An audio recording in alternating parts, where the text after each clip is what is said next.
Seguimos con el ciclo Grandes Pensadores del siglo XX, con la posibilidad de volver a cruzar los caminos del pensamiento filosófico, de la crítica literaria, de las reflexiones políticas, del análisis sociológico, de la mano de algunos de los pensadores claves, esenciales de ese siglo que se acaba de cerrar.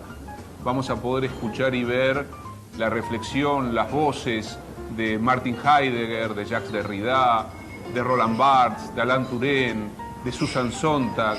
También vamos a poder incursionar en la discusión sobre Argentina, sobre América Latina, a través del pensamiento de David Viñas y de Ernesto Laclau. Creo que en este nuevo ciclo vamos a poder descubrir a través de las diversas voces y las diversas reflexiones de estos pensadores el mapa complejo de nuestra propia tradición cultural.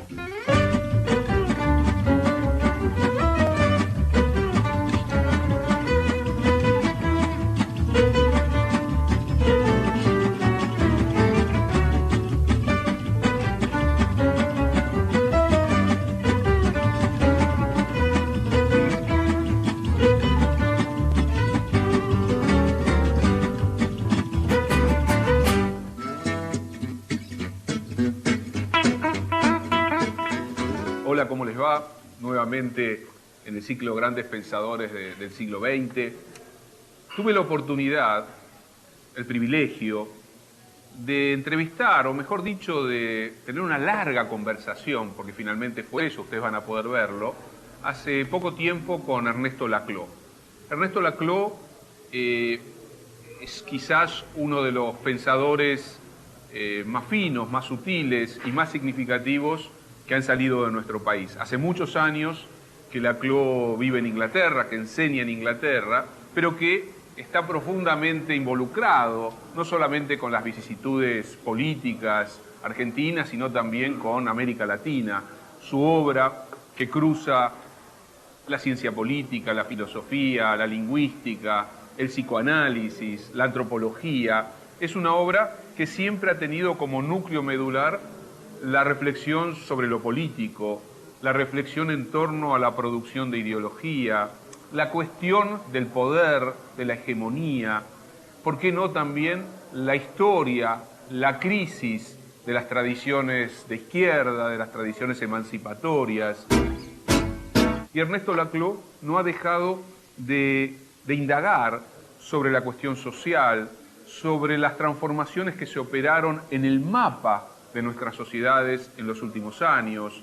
Ha escrito, por ejemplo, junto con Chantal Mouffe, su esposa, su compañera, un libro clave publicado en 1985, Hegemonía y Estrategia Socialista, en el que los dos intentan pensar qué le ha sucedido al marxismo, a la izquierda, después de las grandes transformaciones que vinieron desplegándose en las sociedades capitalistas y casi anticipando lo que va a ser el derrumbe del mundo soviético, en el sentido de preguntarse con gran inquietud cómo se reconstruye, cómo se logra redefinir un pensamiento y una tradición que quiere seguir pivoteando alrededor de la problemática de la igualdad, de la emancipación, del combate contra la injusticia, del combate contra la violencia que los poderosos ejercen sobre los incontables de la historia. Me parece que este documento, este reportaje a Ernesto Laclau tiene el condimento de poder hacernos entrar en el vértigo de 3 o 4 décadas de la historia político-social cultural de Argentina, de América Latina, de Europa. Ernesto Laclau reflexiona sobre Europa. También reflexiona sobre tradiciones filosófico-políticas que influyeron notablemente en su obra. Habla de Gramsci, habla del psicoanálisis lacaniano, del estructuralismo, habla de lo que significó para él el peronismo. Por lo tanto, el modo como Laclau va desplegando su reflexión nos permite, insisto, una vez más, mostrar en espejo el movimiento de la historia, el movimiento del pasado y su persistencia, su influencia decisiva sobre nuestra cotidianidad, sobre nuestro presente. De algún modo, en Grandes Pensadores del siglo XX, nuestra intención no es la intención de construir un museo de personalidades memorables que pensaron en el pasado y que allí están como cosas que observamos cuando vamos al museo, sino mostrar la relación, el vínculo, de qué modo somos deudores, de qué modo podemos pensarnos mejor a nosotros mismos si viajamos hacia esas experiencias. Por eso los invito a disfrutar de lo que creo que es algo que va más allá simplemente de la biografía de un pensador, sino que es la posibilidad de ver cómo alguien que está metido raigalmente en la discusión político-cultural piensa la época y nos hace pensar a nosotros. Escuchemos a Ernesto Laclau.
Hoy tenemos la oportunidad en el ciclo Grandes Pensadores del siglo XX de aprovechar la visita que Ernesto Laclau ha hecho a la Argentina y en este lugar tan particular que guarda la biblioteca de Leopoldo Lugones, desarrollar una conversación con Ernesto Laclau, recorrer su vida, su obra, su pensamiento, discutir la Argentina, América Latina, obviamente meternos de lleno en la problemática filosófica, política, cultural de la época, ir desgranando junto con el profesor Laclau gran parte de la travesía política, social, de las izquierdas latinoamericanas, de la historia política argentina. Por eso para nosotros es un placer poder conversar hoy con Ernesto Laclau. Y la idea es poder juntar biografía, mundo de ideas, pensamiento, mostrar de qué modo alguien formado en la tradición universitaria argentina, en la política argentina, en la militancia, después hace una travesía que cruza el océano y se instala, en su caso en Inglaterra, pero sigue insistiendo con un mundo de ideas que establece vínculos indisolubles, directos, entre lo que sucede en nuestro espacio continental, particularmente en la Argentina, pero no solo en la Argentina, con aquello que ha venido aconteciendo en estas últimas décadas. El nombre de Ernesto Laclau en estos últimos años ha cobrado una fuerte significación, sobre todo en torno a algunos debates. Vamos a tratar de abrir esos debates, de discutirlo de cara a la gente para que comprenda qué significan algunos conceptos: hegemonía, populismo, izquierda nacional, en fin, una cantidad de construcciones de mundos de ideas que tienen que ver con no solo una manera de pensar la época, de pensar la sociedad contemporánea, de desarticular ciertos dispositivos ideológicos, sino también de construir conceptos que son formas de acción, modos de comprender y de actuar sobre el mundo, ¿no? Quizás sería interesante si pudiésemos hacer una reconstrucción de un itinerario biográfico ¿no? Si pudiésemos recuperar quizás aquella Argentina del primer peronismo, la formación universitaria, los primeros debates en el interior del marxismo, los vínculos con esa corriente innovadora que venía a transformar sin dudas la historia de la Argentina, como fue el peronismo. ¿Cómo fueron esos momentos iniciales de formación universitaria y política? Bueno, yo vengo de una familia irigoyenista, de modo que el sentido de lo nacional y popular es algo que mama en la cuna. Mi padre estuvo muy ligado al grupo Forja, sin ser un miembro oficial, pero en mi casa venían a visitar muchos de los que militaban en ese área de pensamiento. Era muy amigo de Jauregui, entre otras cosas. Y mi primera actuación política comenzó en el Partido Socialista Argentino, a final de los años 50, que después, a comienzos de los 60, se divide en una larga serie de facciones. Y yo concluí estando en el Partido Socialista de la Izquierda Nacional, que lideraba Jorge Abelardo Ramos. Durante 5 años yo fui el director del semanario Lucha Obrera, que era el semanario del partido. Y volviendo sobre eso, sí. ¿Por qué Izquierda Nacional? ¿En relación a qué surgió, contra qué, o definiendo de qué nuevos modos la relación entre la izquierda y lo nacional? Bueno, yo creo que la gran divisoria de la izquierda argentina en aquellos años fue la distinción entre lo que se llamaba una izquierda liberal, que algunos peyorativamente llamaban izquierda cipaya, y por otro lado una izquierda nacional. Y la piedra de toque para esta división interna era la posición respecto al peronismo. Aquellos que representaban una evolución de lo que había sido la Unión Democrática en el 45 y aquellos que tenían una visión positiva del fenómeno peronista, cualquiera fuera el matiz de opinión. Y esos fueron años para mí, los años 60, también de mi primera cristalización intelectual, si tú quieres, porque hubo dos influencias ideológicas en los años 60 que fueron muy importantes. Y las dos estuvieron ligadas a la percepción del peronismo. La primera fue la de Althusser y la segunda fue la de Gramsci. Nosotros veíamos con claridad en ese momento que un análisis puramente clasista como el del marxismo clásico no era suficiente para entender una realidad mucho más compleja como la Argentina de esos años. En esos años se está produciendo lo que después se llamó la nacionalización de las clases medias. Todo el aparato ideológico que había estado ligado al golpe del 55 empieza a perder vivacidad y, por el contrario, los símbolos populares del peronismo empiezan a adquirir una posición cada vez más central. Ahí hay algo que me gustaría que quizás se pueda explicitar mejor. ¿Los años universitarios los desarrolló durante el gobierno peronista o...? No, antes. No, antes. Sí, yo entré a la facultad en el 54, o sea, alcancé a ver el último O sea, después, al último año peronista y después a la universidad como estudiante o como estudiante. En el 54. Sí. Ya, y en ese momento, ¿es posible recordar cuál era la impresión del peronismo como estudiante proveniente de una clase media, politizada, vinculada al irigoyenismo? Bueno, era claramente antiperonista, de todos modos, especialmente al comienzo. Después empezamos a evolucionar rápidamente cuando vimos el resultado de la política antinacional agresiva que estaba desarrollando el régimen militar. Ya. Hubo un momento en el cual se pensó que Frondizi podía ser una alternativa, y finalmente se empezó a dar la penetración de las ideas fuerzas del peronismo en su versión de izquierda, ¿no? La que representaba en un sentido a Hernández Arregui, en un sentido completamente distinto a Abelardo Ramos. Había una reelaboración intelectual desde la izquierda. Ahora, volviendo en este punto sobre Althusser, había un ensayo famoso de Althusser que leí en esos años que se llamaba Contradicción y sobredeterminación. Y ahí esa noción de que la contradicción de clase nunca era pura, sino que estaba sobredeterminada por una variedad de otros antagonismos, de modo que los sujetos políticos eran sujetos populares más complejos, tuvo una real fascinación para mí, pero para otra serie de personas con las que colaborábamos políticamente en ese momento. ¿Cómo se conjuga en un joven de los años 60 ese Althusser más vinculado al debate filosófico, pero también integralmente político, o el propio Althusser provenía del Partido Comunista Francés, con la influencia gramsciana? ¿Cómo se cocinaba todo eso? De las dos influencias, la gramsciana fue definitivamente la más importante, la que me dio el arsenal teórico inicial. Y además yo estuve muy en desacuerdo con la interpretación que Althusser había hecho de Gramsci, porque él tomaba la noción de historicismo absoluto como si fuera un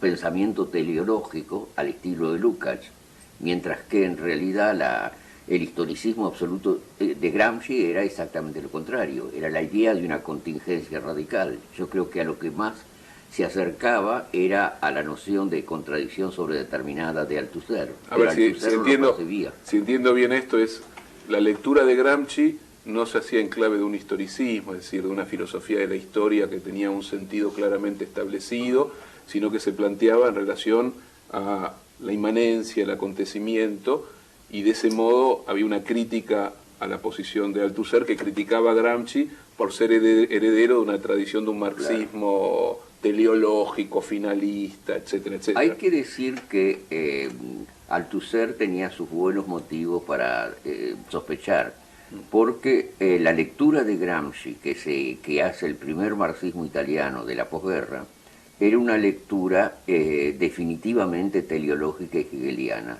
Toda la política del Partido Comunista iba en el sentido de establecer una directa continuidad con el historicismo crociano, y de alguna manera la imagen la primera imagen de Gramsci está teñida por esa tradición. Ahora, si uno va analizando las categorías gramscianas, guerra de posición, estado integral, bloque histórico, hegemonía por sobre todo, uno ve que se trata de algo completamente diferente. ¿Cómo se hizo la traducción de esa lectura de Gramsci a las condiciones políticas argentinas de los años finales de los 50, 60? Bueno, yo hice una lectura, que es la que yo hacía desde la perspectiva de la izquierda nacional, pero hubo otra lectura de Gramsci, que es, por ejemplo, la que se liga al grupo Pasado y Presente, centrado en Córdoba, pero con Pancho Aricó, Portantiero. Sí. Y esa era ya una visión que tenía poco que ver con la tradición populista argentina, y era más bien una tradición filológica de estudio de las categorías gramscianas en su inserción italiana. Claro, pero ahí hay una diferencia. Bueno, en el caso del grupo Pasado y Presente, sí venían del Partido Comunista Argentino, claro, serán expulsados justamente por su heterodoxa interpretación del granchismo. Sí. Pero en el caso de usted no hay una línea que venga del Partido Comunista, sino del Partido Socialista. O sea que hay una relación con Gramsci por fuera de la tradición del comunismo argentino o del propio comunismo italiano también. Y ahí, por ejemplo, el fidelismo en toda su primera etapa era también la idea de un marxismo latinoamericano con inserciones nacionales populares, o sea que las traducciones no eran demasiado difíciles, ¿no? Y esta idea del concepto de hegemonía, ¿cómo se articulaba con la visión de la Argentina de aquellos días e incluso de nuestra propia contemporaneidad, ¿no? Ahí hay que también hacer una serie de diferenciaciones. Por empezar, la noción de hegemonía, tal como la utilizaban los maoístas y el Partido Comunista Chino, era una categoría peyorativa, porque se suponía que la hegemonía era la dominación pura y simple. De otro lado, había la versión, como te decía antes, teleológico-hegeliana, por la cual la hegemonía venía a ser la culminación de toda la tradición del historicismo italiano, que empezaba con Spaventa, con Croce, con Gentile hasta cierto punto, en que él después hizo fascista, pero era completamente distinta de la nuestra, en la cual se dio desde el comienzo un intento por vincular la categoría política de hegemonía a ciertas categorías del psicoanálisis lacaniano y a ciertas orientaciones ligadas a la deconstrucción. Para mí la hegemonía, no digo que viera todo esto con absoluta claridad en aquellos momentos, fue todo un largo proceso de elaboración intelectual, pero la hegemonía se liga a la idea de que una identidad particular asume la representación de una universalidad que es absolutamente diferente de ella misma. Hay una universalización de lo particular. Y la idea lacaniana del objeto A es exactamente lo mismo. Es decir, la cosa freudiana no tiene una forma de representación directa. Entonces, un objeto sustitutivo asume esa función. Lacan decía una cosa que era casi gramsciana, sin referirse, por supuesto, a la política, pero decía que la sublimación es elevar un objeto particular a la dignidad de la cosa. Y de alguna manera la lógica hegemónica yo creo que avanza precisamente en esa dirección. La relación con el psicoanálisis. Sí. Uno inmediatamente puede establecer el vínculo casi cultural entre alguien que se forma en la Argentina, en aquellos años 60 ya está desarrollando una interpretación fuerte y aguda sobre el marxismo, y que está necesariamente vinculado con las tertulias psicoanalíticas de aquellos años 60 en la Argentina. Pero en ese momento el lacanismo todavía no había preso. Claro, claro. Eso va a ser un es posterior, pero ya en aquellos primeros años 60 hay una lectura de su parte de esos primeros textos lacanianos, ¿o eso viene después? No, eso viene después, pero vino en forma más o menos progresiva. Había ya simientes de ese tipo de lectura psicoanalítica en los 60. Claro, porque dentro de ese encuentro que se va a ir desplegando con mayor intensidad entre la tradición gramsciano-marxista, cierta interpretación freudiana cada vez más en clave lacaniana, ¿qué otras tradiciones filosóficas irradiando en el interior de su reflexión político-filosófica? Bueno, yo he escrito varias veces que para mí la historia intelectual del siglo XX comenzó con tres ilusiones de inmediatez, de acceso inmediato a las cosas mismas. Y esas tres ilusiones fueron el referente, el fenómeno y el signo. Y dieron lugar a las tres grandes tradiciones que fueron la filosofía analítica, la fenomenología y el estructuralismo. Ahora, la historia de esas tres tradiciones me parece que es increíblemente similar, porque en los tres casos, en cierto momento, esa ilusión de lo inmediato se disuelve, y entonces hay que pasar a afirmar el carácter constitutivo, en el sentido trascendental del término, de el momento discursivo. Es lo que ocurre en la filosofía analítica con el segundo Wittgenstein, de las investigaciones filosóficas, es lo que ocurre con la transición del sujeto trascendental husserliano a la analítica existencial de Heidegger, y es lo que ocurre finalmente con la crítica postestructuralista del signo, tal como la lleva a cabo el último Barthes, como la lleva a cabo Derrida, como la lleva a cabo Lacan, cada cual con su estilo intelectual específico. Bueno, para mí hay una historia interna del marxismo que sigue el mismo tipo de curso. Se empieza el siglo con esa ilusión de un clasismo radical, tal como está representado en un Plejánov o en un Kautsky, y cómo va a impregnar todo el discurso de la Segunda Internacional. Pero poco a poco ese clasismo tiene que ir siendo abandonado. Y el momento del gramscismo es el momento para mí del giro radical. O sea que yo creo que se pueden establecer muchas homologías. Sí, es interesante ver cómo se van componiendo con distintas piezas ciertas referencias más totalizadoras para pensar una época. Si uno tuviera que establecer vínculos entre ese itinerario intelectual, filosófico, reflexivo y acontecimientos políticos, tanto vividos biográficamente como asumidos en términos de tradición, ¿cuáles serían esos acontecimientos que están marcando y que dicen algo en el interior de su propia reflexión? Bueno, por empezar, toda la evolución interna del peronismo en los años 60, el surgimiento de movimientos de protesta más radical, el momento final del Cordobazo, donde finalmente se hace eclosión toda una nueva percepción de los antagonismos sociales.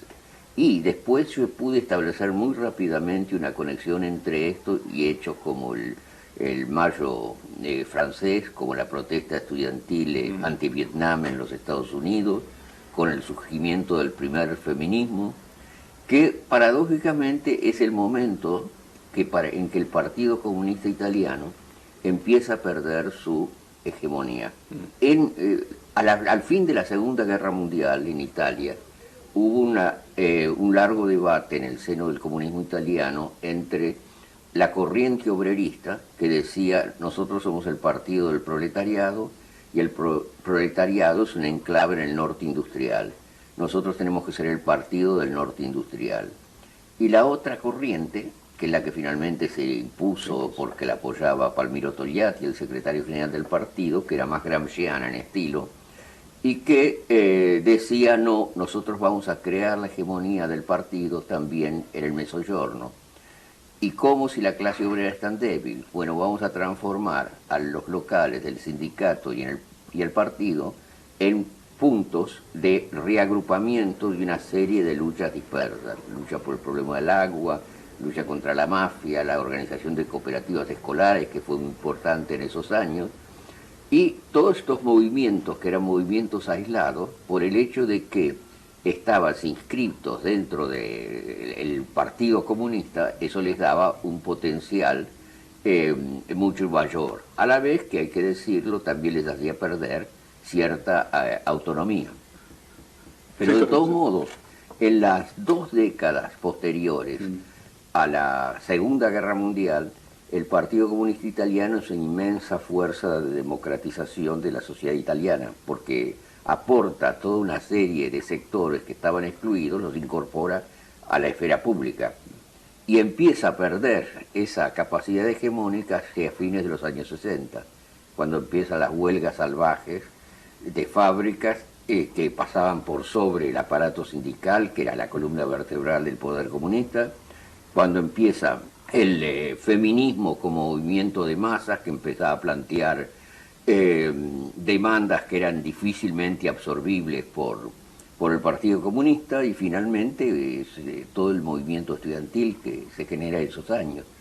Y tomando, ya que está por un lado la imagen, en este caso el Partido Comunista Italiano, la experiencia europea, esos movimientos que terminan de generar un tipo de dispositivo hegemónico, ¿qué comparación podríamos hacer y cómo fue el impacto en su experiencia personal de ese cruce del Atlántico que implicaba una mutación en la percepción de los movimientos populares latinoamericanos de raíz populista, como podía haber sido el cardenismo, el varguismo, el primer peronismo, con el modo desde el cual en Europa se pensaba esa historia populista, tanto en Europa como en relación a América Latina?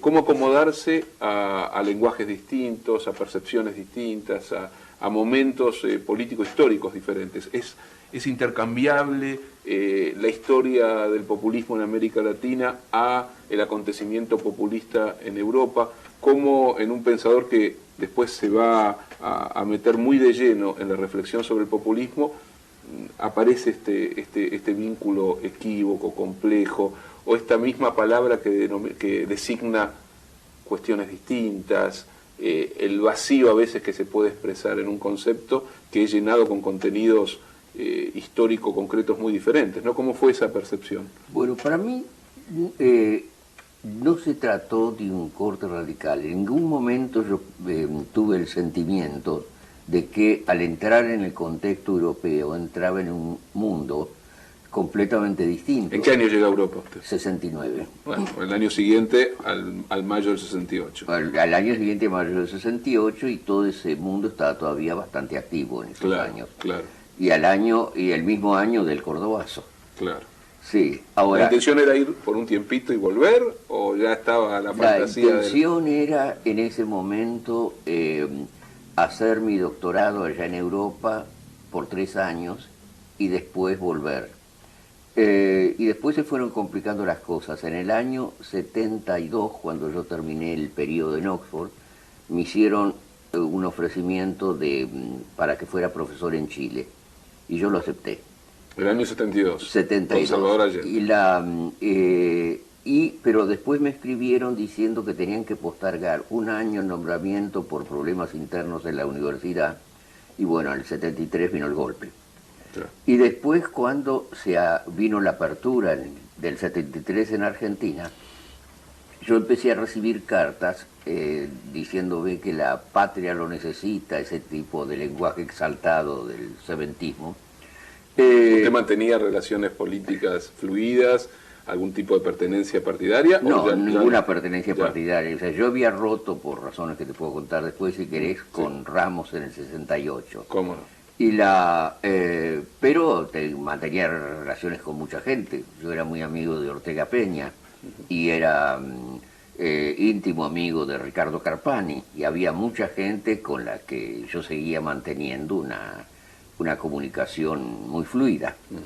Y bueno, como para mí el problema era romper con el estricto clasismo del marxismo clásico, entonces tanto el movimiento del Mayo del 68 en Europa, como los movimientos como el cordobazo, como todas las nuevas formas de protesta que estaban apareciendo tanto en América Latina como en Estados Unidos, entre todo eso se daba para mí un cierto parentesco. Podía ser una traducción en realidad bastante fácil, y mucho más que como la mediación se daba vía mis lecturas del comunismo italiano, donde lo nacional popular era tan fuerte, entonces las cosas se ensamblaban bastante bien. Ya, justamente hay dos palabras poderosas en el imaginario político, al menos argentino, lo nacional y popular. Esos dos conceptos yo entiendo que vía la interpretación gramsciana son asimilables a la experiencia europea, pero son términos que resuenan en la tradición política europea de una manera diferente a cómo han ido resonando en la tradición política argentina. Quiero decir, mientras que lo nacional y popular puede entrar perfectamente en una tradición emancipatoria de izquierda, el caso de la izquierda nacional, pero no solo de la izquierda nacional, pareciera ser que en Europa, salvando la experiencia del Partido Comunista Italiano y de las reflexiones de Gramsci, lo nacional y popular estuvo más vinculado a las experiencias de las derechas populistas europeas o de lo que podríamos llamar la idea de folk en la tradición alemana o otros movimientos en Portugal o en España o en distintas zonas europeas.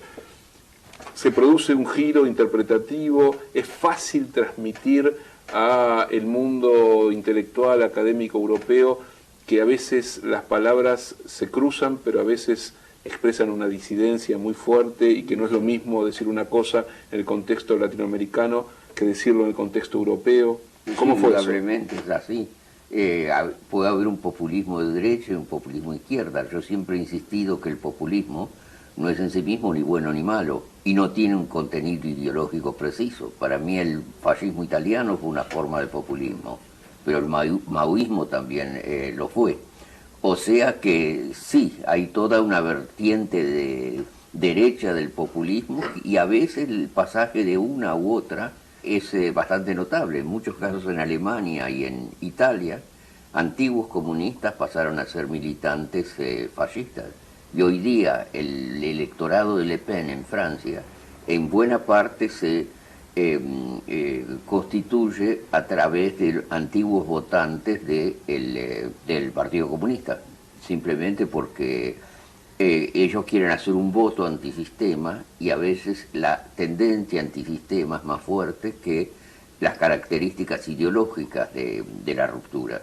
Pero en el caso inglés, por ejemplo, había toda una versión de lo nacional y popular que tenía un carácter de izquierda. Había un escritor como Raymond Williams que se movía claramente en esa dirección. Estaba mi amigo Stuart Hall, que tenía el centro de estudios culturales en Birmingham y que dio una versión muy positiva y de izquierda de lo nacional popular y colaboramos estrechamente durante mucho tiempo. O sea que yo no me sentía aislado en este tipo de búsqueda. De búsqueda.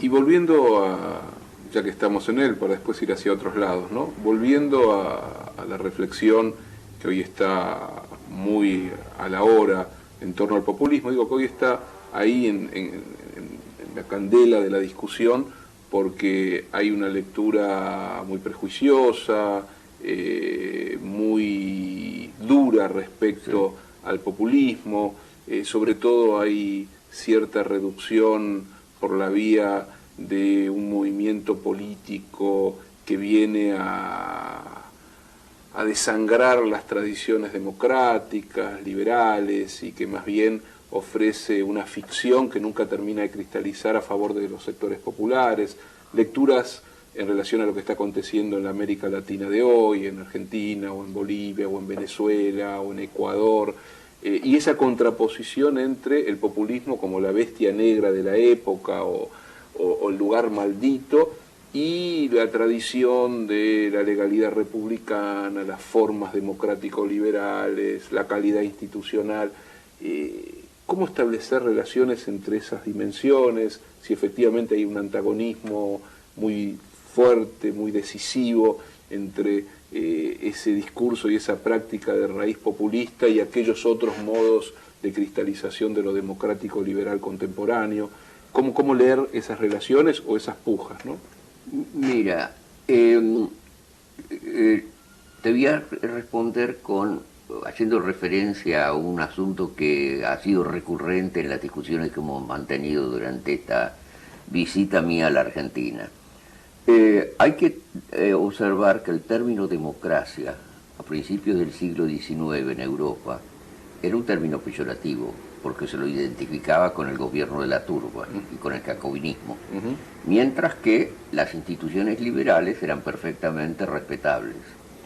Ahora, toda la tradición del siglo XIX en Europa fue una tradición por la cual se dio una fusión creciente entre el componente democrático y el componente liberal, al punto que hablamos de liberal democrático como si fuera un todo.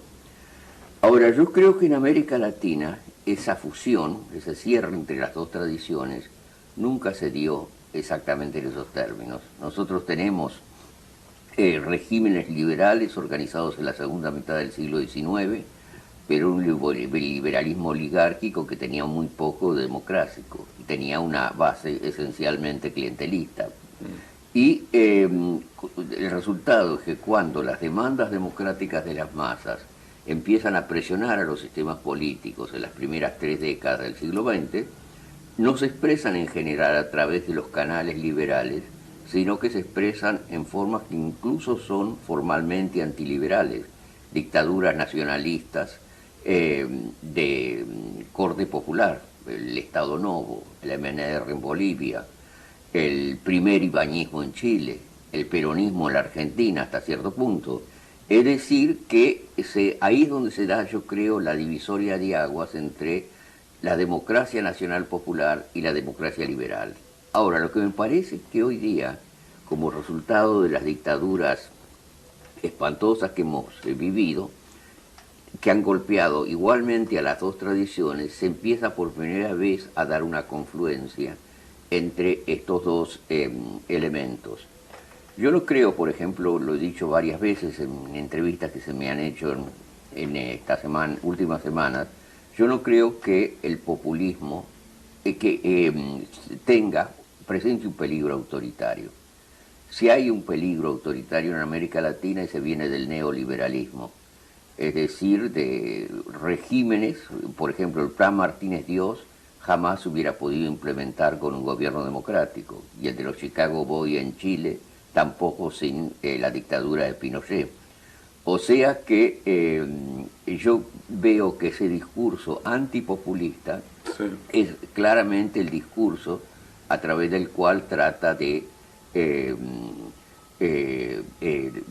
digamos, de consolidarse la derecha Sí, acá en Argentina en algún momento se vinculó Sí, lo que era claramente una ideología y una implementación neoliberal, como fue la que desplegó básicamente el modelo menemista, sí. la convertibilidad a caballo, con un neoliberalismo que al mismo tiempo traía matriz populista, entendiendo que el menemismo provenía del peronismo y que lograba transformar económicamente la sociedad en un sentido neoliberal, pero hacía posible esa transformación en parte por el bagaje nacional popular peronista del que era portador supuestamente Menem, ¿no? Que ahí se conjugan las dos tradiciones. ¿Es así para usted? ¿No es así? Mira, por empezar, como decía antes, el populismo puede avanzar en las direcciones más diversas. Para mí hay muy poco populismo en el menemismo. Hay sí un populismo de circo, en cierta medida, pero no hay absorción real de demandas y construcción de sujetos colectivos nuevos, sin lo cual el populismo en un sentido positivo es impensable. Para darte un ejemplo al cual me he referido en un artículo, supongamos que un grupo de vecinos en una localidad pide a la municipalidad que cree una línea de ómnibus para llevarlos desde el lugar en que ellos viven al lugar donde la mayor parte de ellos trabaja, y que la demanda no es aceptada. Entonces ahí hay la frustración de una demanda social. Pero si al mismo tiempo ellos ven que hay otras demandas alrededor de ellos que tampoco son satisfechas, referidas a la vivienda, a la salud, a la escolaridad, a la seguridad, etcétera, entonces entre todas esas demandas se empieza a crear lo que yo he denominado una cadena de equivalencia. Todas ellas empiezan a expresar un todo en común frente al poder. Y ahí hay una situación prepopulista. Y para que pase a ser populista, en el sentido estricto del término, lo que se necesita es que todas esas demandas cristalicen alrededor de ciertos símbolos que las unifiquen y las interpelen como totalidad. Y en el 90% de los casos esos símbolos están ligados al nombre de un líder. Lo que pasa en Venezuela, lo que pasa en Ecuador, lo que pasa en Bolivia y lo que hasta cierto punto podría pasar, todavía no están definidas las cosas, en Argentina. Pero ese es el populismo en el cual yo creo. Ese populismo, Sí. si uno tuviese que ir circunscribiéndolo y afinando la puntería reflexiva, Sí. ¿en qué se diferencia de lo que podríamos llamar una demagogia de masas? ¿Qué sería una demagogia de masas? Un tipo de práctica política en la que se utiliza el discurso demagógico para producir un efecto de pan y circo, mientras el orden económico sigue los derroteros de la concentración de la riqueza, de la apropiación en menos manos, de lo que podríamos llamar una vertiente liberal capitalista o neoliberal. Bueno, yo creo que la diferencia principal está dada por el hecho de que en ese tipo de fenómenos al que vos aludís se da una absorción individual de demandas. No se forman cadenas equivalenciales y identidades populares más amplias. Si tú tienes un sistema de punteros que a través de favores consiguen pasivamente el voto, eso no constituye ninguna identidad popular más amplia, pero ese es el tipo de forma clientelística que, por ejemplo, el menemismo practicaba, y hay formas que son todavía más ostensibles cuando van en esa dirección. O sea que entre esas formas de demagógicas de apelación a las masas y la constitución de entidades populares, colectivas más amplias, yo creo que hay un universo de diferencia. Ya. Y en la experiencia actual de América Latina, tratando de construir comparaciones, Sí. lo que está aconteciendo en la Europa actual, Sí.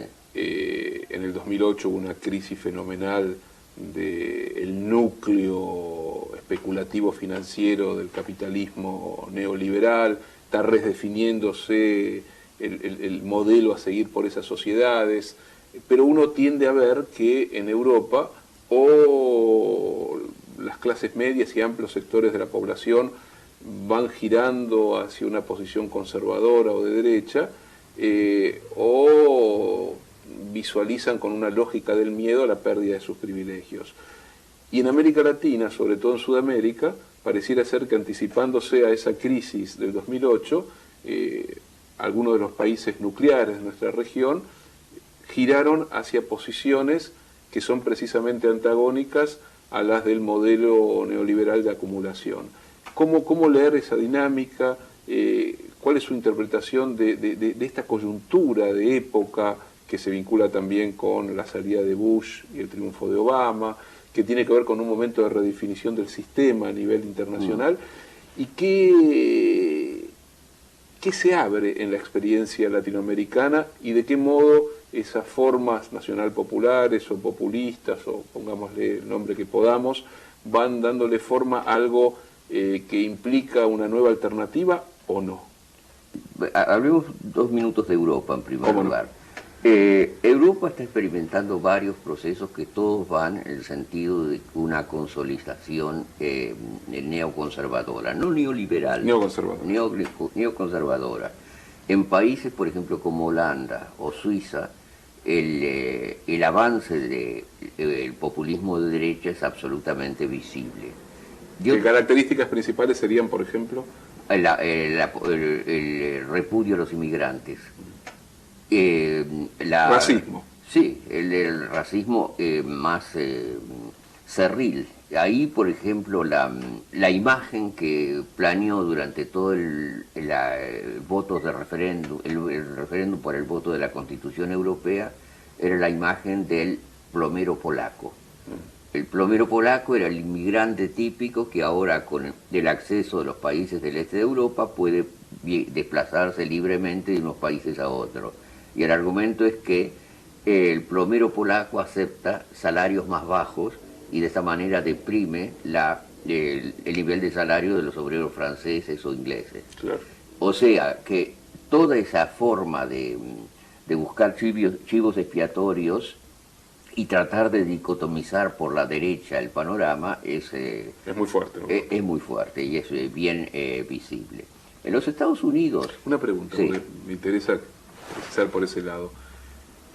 ¿Cuál es el papel de lo que ha sido la llamada izquierda democrática, socialdemocracia, en la Europa de los últimos años en relación a este proceso de derechización o de neoconservadurismo? La gente empezó a percibir que entre las élites tecnocráticas liberal conservadoras y las élites tecnocráticas socialdemócratas no había realmente gran diferencia. Es decir, que la gente no sentía que se le estaba planteando una alternativa.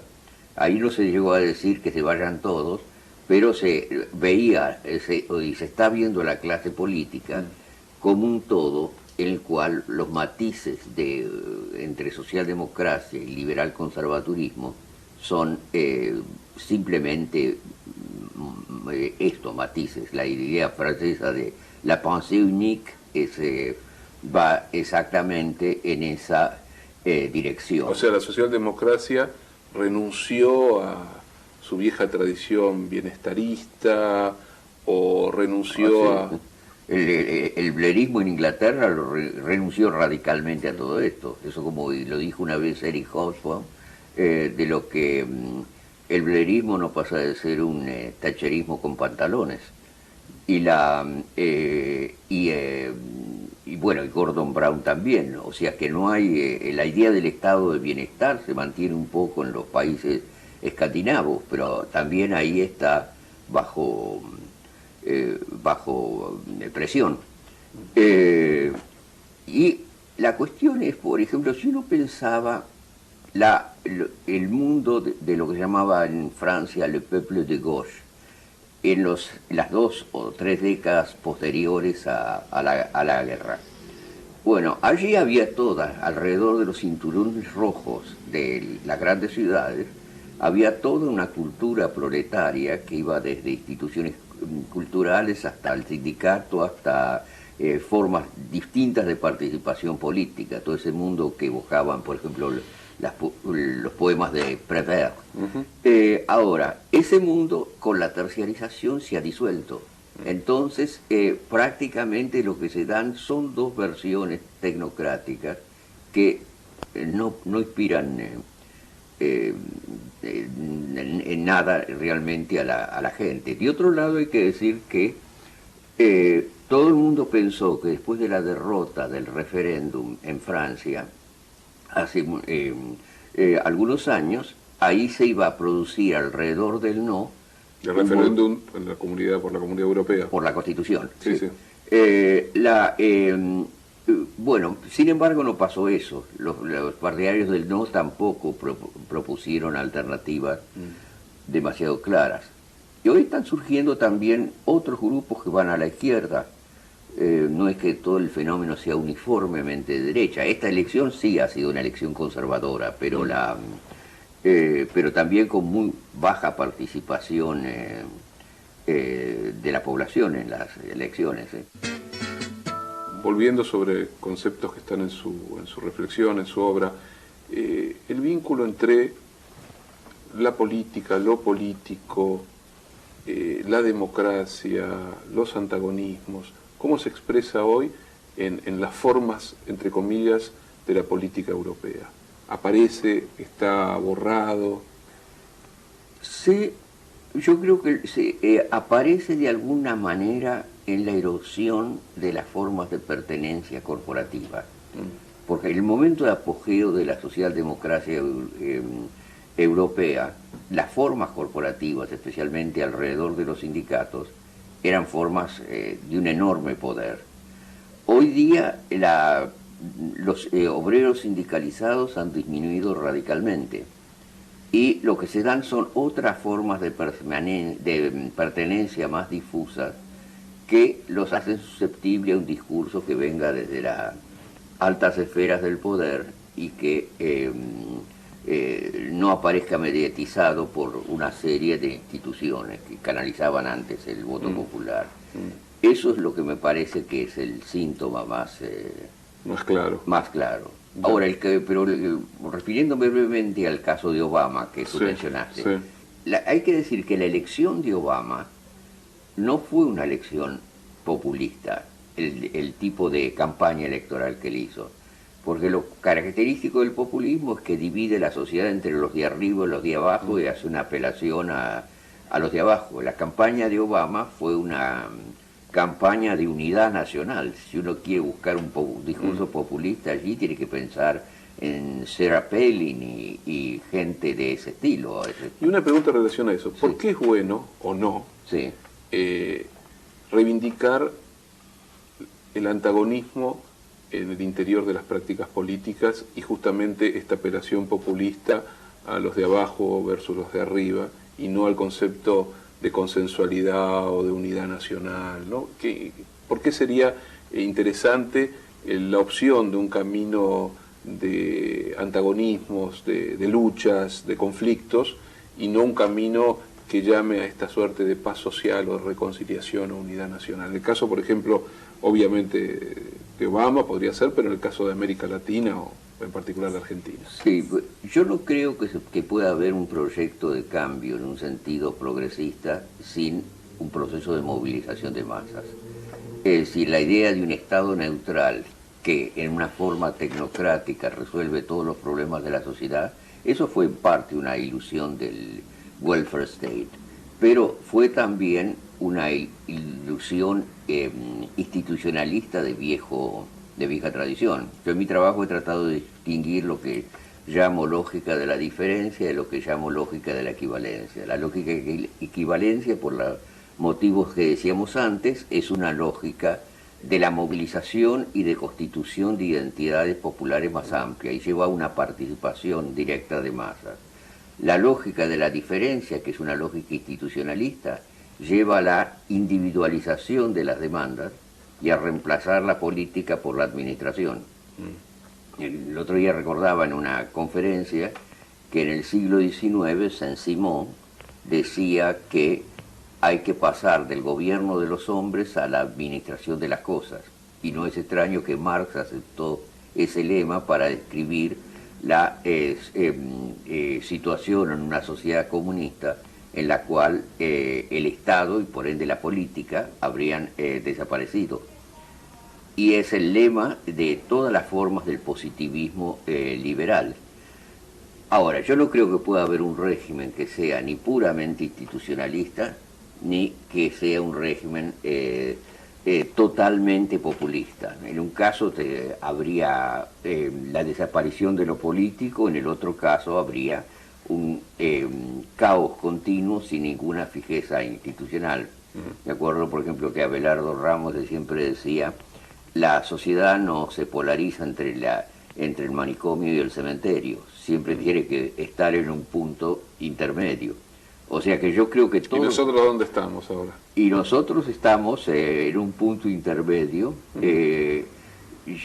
Si uno piensa toda la movilización que se produce a partir del 2001, con la recuperación de fábricas, con el movimiento piquetero y demás, ahí se da un proceso de movilización que el kirchnerismo, por lo menos en la primera etapa, supo politizar. Es decir, se incorporaron sectores a la esfera pública que antes no estaban participando. Si ese proceso va a profundizar o no, ya ahí no tengo la bola de cristal. Y hay algunos síntomas hoy día que no son del todo, que no llevan demasiado al optimismo. Pero el proceso está todavía sin ser definido. Y entonces allí es donde creo que, por ejemplo, el régimen de Correa en Ecuador ha logrado bastante bien un equilibrio entre estos dos elementos, pero sin modificación de la Constitución y sin incorporación de estas nuevas masas, el proceso de cambio hubiera sido completamente imposible. El mismo peronismo osciló. Al principio del peronismo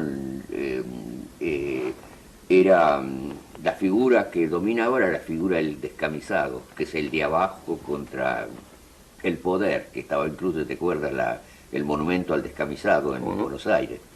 Hacia el fin del proceso de los gobiernos peronistas, el descamisado desaparece del discurso oficial y lo que se empieza a hablar es de la comunidad organizada. En estos populismos, vamos a ponerlo entre comillas, que se van desplegando en América Latina, sí, con sus especificidades, sus diferencias, ¿hay un lugar para las clases medias? Sí, yo creo que sí. Es absolutamente vital. Vital sí, sí, pero pareciera ser que en algunos países, digo, una cosa es la Argentina, con una vasta clase media, otra obviamente es Bolivia o Ecuador, con clases medias más pequeñas, pero en Argentina pareciera ser que vastos sectores de las clases medias hoy están siendo más capturadas por un discurso liberal conservador o liberal democrático o fuertemente signado por un cierto clasismo, incluso por un cierto racismo, que por lo que llamaríamos la atracción del populismo. El papel de los medios de comunicación o de las corporaciones mediáticas es muy significativo. Sí. ¿Cómo lee esto? Yo creo que las clases medias han sido siempre tradicionalmente un terreno de batalla. Es decir, no hay una orientación de clase media que sea que vaya puramente en una dirección. En los años 60 en la Argentina, las clases medias oscilaron hacia el campo nacional popular y el triunfo masivo del 73 tuvo una participación muy alta de clase media. Sin el apoyo de clases medias en Ecuador, esa victoria imponente, porque fue una victoria arrasadora, la de Correa, no hubiera podido tener lugar. Y en el caso de Bolivia, ahí hay una clase media dividida, dividida regionalmente, como sabes. Y en el caso de Venezuela también hay una clase media dividida, pero el chavismo sería impensable sin una fuerte participación de sectores de clase media. Lo que se ha pasado en Argentina en los 2 últimos años es que ha habido una ofensiva contrahegemónica por parte de la derecha liberal. en un arco que va desde Joaquín Morales Solá a Beatriz Arlo. Es decir, es todo un mundo el cual la derecha va reconstituyendo un discurso esencialmente antipopular. Ahora, este tipo de ofensiva yo no creo que sea ni definitivo ni que haya que desesperar. No hay que, yo creo que sería un error decir las clases medias por su situación de clase son sectores que vayan a ser siempre refractarios. Históricamente muchas veces no lo han sido. Pero es cierto que la iniciativa política alrededor de la movilización del campo ha sido una iniciativa política que ha pasado hacia la derecha. Hasta ahora el gobierno yo no creo que ha logrado afianzar un nuevo movimiento de guerra de posición en la dirección constante. Y además hay ciertos factores hegemónicos por parte de la derecha que son claramente visibles. La gente que se juntó en el Monumento de los Españoles el año pasado, a la mayor parte, o por lo menos a un sector bastante importante, no le importaba absolutamente nada la cuestión del campo. No tenían intereses rurales, pero fue simplemente una forma de poder lanzar un ataque contra las políticas del gobierno Kirchner. Bueno, ahí me gustaría ir sobre ese punto. Estamos frente a fenómenos, por un lado, sí, de matriz política, pero también estamos frente a transformaciones culturales significativas. Sí. La pregunta está ligada también a algo que dejamos un poco en el tintero y que tiene que ver con una problemática que atraviesa su obra, que sin dudas me parece, y a eso va la pregunta, está ligada con una cierta interpretación de corrientes filosóficas, como por ejemplo, en este caso la de Heidegger, o incluso aquellas otras corrientes filosóficas que han pensado los fenómenos de neutralización en la sociedad contemporánea. ¿De qué manera podemos establecer o no relación entre una suerte de extenuación de lo político, de neutralización de lo político, de dominio de la técnica, de formas nuevas de construcción de sujetos o de subjetividades culturales, y estos procesos que llevan a que, por ejemplo, en el Monumento a los Españoles hubiese una enorme cantidad de personas que, sin tener ningún interés concreto en la producción de las hojas, sin embargo se sintieron tocados, comprendidos, más que por un discurso político, por una especie de gran empatía social cultural. ¿Cómo leer esto, si es posible trasladar la reflexión al plano de lo que le está aconteciendo en la realidad cotidiana a la percepción de la política por parte de las personas comunes y corrientes? Sí, bueno, la primera cuestión es que la victoria hegemónica la logra la derecha en ese momento porque primero constituye al sector rural como un sector unificado. Ahí yo estoy seguro que algo distinto podría haberse hecho, desblocar ese frente rural unificado, que además va en contra de los intereses de muchísimos productores rurales, porque probablemente si el artículo 125 hubiera sido aprobado, hay muchos que estarían en bastante mejor situación hoy que la que está al momento. Sí. Esa es una primera cosa. Yo creo que el sector rural es demasiado importante en el país como para que dejar que se consolide en un bloque único. ¿Cómo lograr esa disociación? Es algo que no sé lo suficientemente de la situación de la Argentina viviendo en el exterior, pero yo veo que esa es una condición sine qua non de cualquier tipo de avance. Si el frente rural puede llegar a dividirse, entonces va a haber también, me parece, una desagregación de sectores de clase media que no pertenecen al sector rural. El sector rural ha tenido toda una tradición de ligarse a los factores de poder para coaccionar a los gobiernos nacionales. El otro día me estaba recordando en una conferencia Bueno, tú eres demasiado joven para acordarte, pero el señor Faustino Fano No, no se era me el escapa. presidente de la Sociedad Rural Argentina en la época de Frondizi. Y entonces lo que decían era, tenía una frase clave, semióticamente clave, que era decir que los productores se sienten desalentados. Entonces, cuando se decían que se sentían desalentados, lo que estaban pidiendo era una devaluación, con lo cual había una transferencia masiva de ingresos recursos, al claro. sector rural y van ahogando al sector industrial. Me acuerdo los titulares de Crónica que decían, hay que comprar dólares, se sienten de nuevo desalentados. Y entonces, ahora, y si el gobierno no aceptaba la presión, entonces el ejército sacaba los tanques a la calle. Tuvo 14 golpes en 4 años, Frondizi, no lo dejaban simplemente gobernar.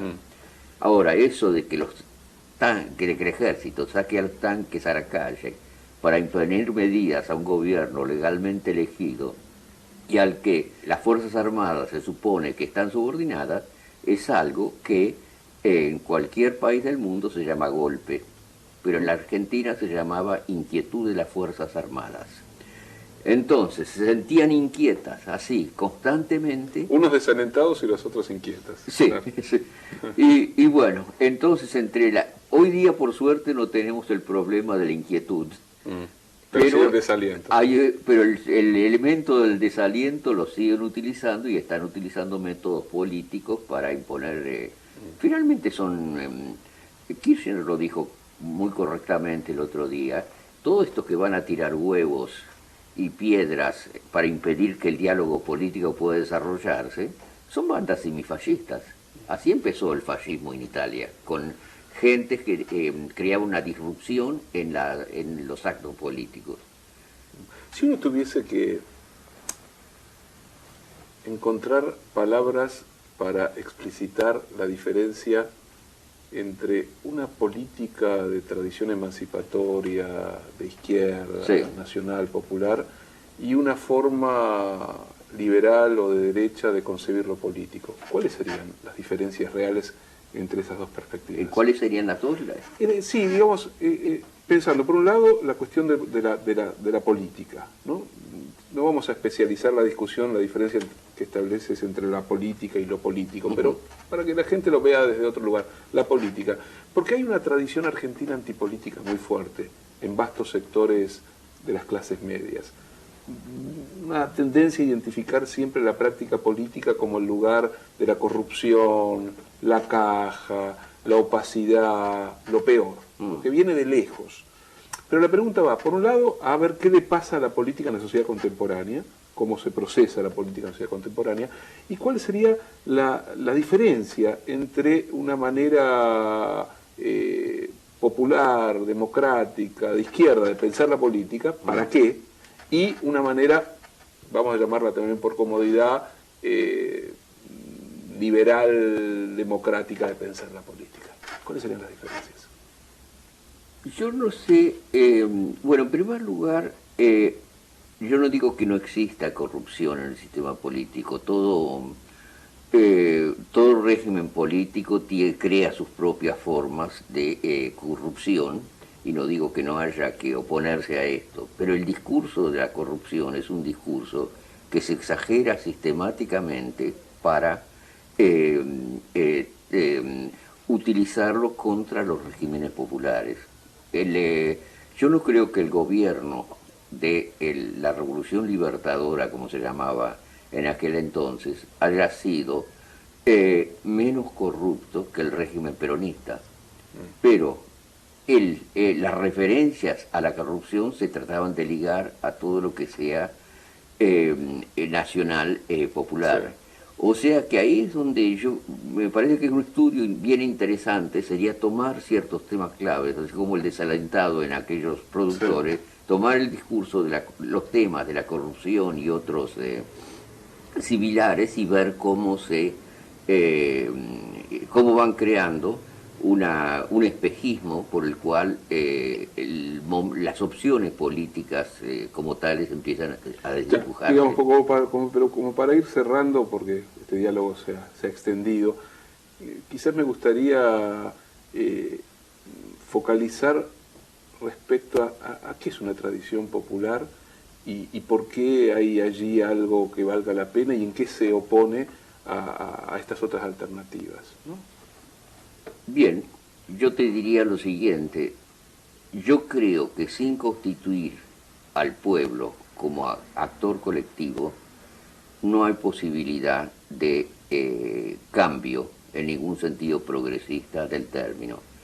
Ahora, esa constitución del pueblo como actor colectivo requiere la agregación de demandas individuales que confluyen en ciertas imágenes comunes y en una cierta dicotomización del espacio político. El mismo Obama ahora está, que como decía, no hizo una campaña especialmente populista, sin embargo ahora tiene que entrar de alguna manera en formas de movilización semipopulista para conseguir afianzar las bases del proceso de cambio. Si no, el Congreso le va a bloquear sistemáticamente todo lo que él quiere hacer, y no solo los republicanos, los demócratas también.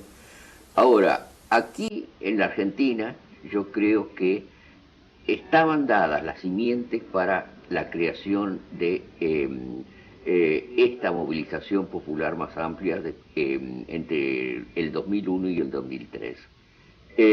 Y después, por supuesto, el 2003 también.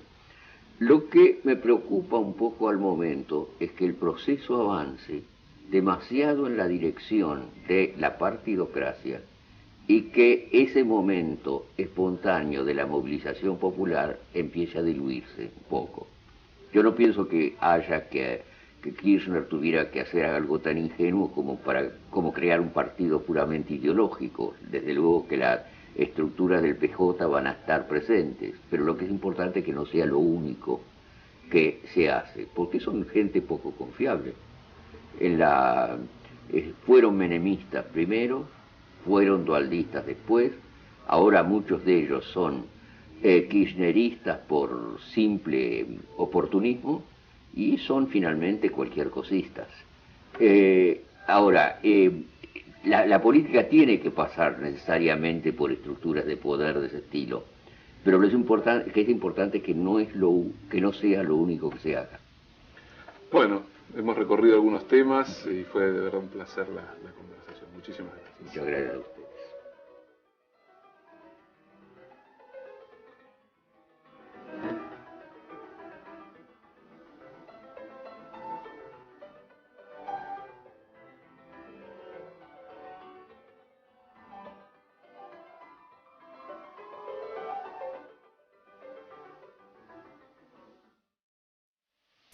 Tuvimos la oportunidad de hacer un viaje fascinante con Ernesto Laclau, un viaje a través de los territorios de la política, del pensamiento social, de la militancia, un viaje a través de los acontecimientos más decisivos de los últimos 40 o 50 años, un viaje que nos llevó hacia el peronismo, hacia la contracultura de los 60, hacia el mayo del 68, hacia el cordobazo, que nos permitió preguntarnos por Argentina, por América Latina, que nos permitió meternos en la máquina del capitalismo europeo, que nos permitió preguntarnos por la política, que nos ofreció el mapa de las diversas tradiciones que han articulado las diversas experiencias de las izquierdas, de los movimientos nacional populares.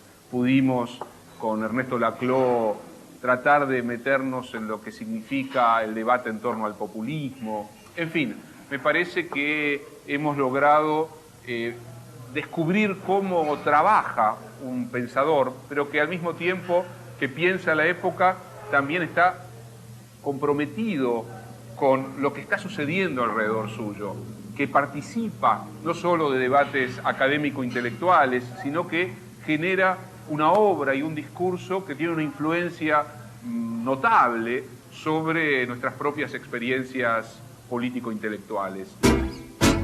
Por eso creo que a lo largo de esta entrevista estuvimos en condiciones de descubrir de algún modo cómo confluyen en el pensamiento de Laclau el marxismo, Gramsci, el peronismo, sus reflexiones que estuvieron vinculadas a la emergencia de la izquierda nacional, el modo como incorporó la lingüística, el psicoanálisis lacaniano, la complejidad de su escritura y al mismo tiempo la llaneza de su modo de abordar la problemática social política. Pero Ernesto Laclau, y esto lo ha mostrado a lo largo de esta entrevista, es un hombre también comprometido en una lucha a favor de una sociedad más justa. Por eso, haber podido escuchar a un pensador notable como Laclau, estemos de acuerdo o en desacuerdo con algunas de sus intervenciones, nos habilita para pensar con más rigurosidad, más profundamente, más intensamente nuestras propias circunstancias, nuestra propia realidad argentina y latinoamericana. Muchas gracias por haber estado nuevamente con este ciclo Grandes Pensadores del Siglo XX y nos veremos en el próximo.